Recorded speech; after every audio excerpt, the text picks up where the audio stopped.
Нелиценцирани планинарски водичи и понатаму водат туристички групи по македонските планини, иако не се соодветно обучени за справување со ризици и спасувачки ситуации. Дел од нив, предупредуваат експертите, водат и авантуристички тури без елементарни планови за управување со ризик, што директно ја загрозува безбедноста на туристите. Во авантуристичкиот туризам ризикот е секогаш присутен, па затоа безбедноста мора да биде на прво место, велат од спасувачките служби. Посочуваат дека водичите мора да бидат професионално едуцирани и обучени да реагираат во опасни ситуации, но во пракса и понатаму туристи се водат од лица кои немаат соодветни квалификации.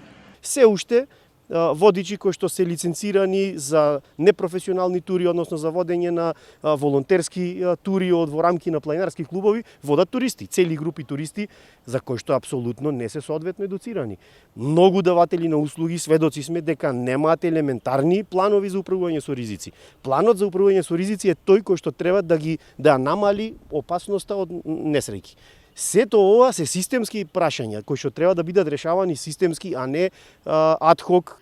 Иако македонските спасувачи технички не заостануваат зад колегите од регионот и работат по меѓународни стандарди, кај нас планинското спасување се уште не е системско регулирано, а службите функционираат главно на волонтерска основа и со минимална финансиска помош. Охридската служба во моментов покрива 5 општини. Охрид е единствената општина која обезбедува само мал дел од средствата потреби за функционирање. Во државата постојат 12 организации со повеќе од 250 волонтери, подготвени за интервенции, но многу од нив немаат нити елементарна опрема за работа. Бројот на несреќи апсолутно ќе расте. И ова што се случи овде и апсолутно наговестува дека она што денес го имаат Словенија и Хрватска со преку 700-800 интервенции годишно, дека не очекува и нас. Не знам што треба да се случи за да се свестиме и да конечно седнеме и системски да ги решаваме работите.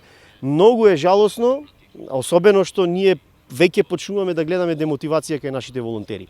Само во Охридскиот регион зимава имало десетици интервенции, меѓу кои и неколку сериозни спасувања, а македонските тимови биле вклучени во акцијата за спасување словенечка скијачка на Шар планина.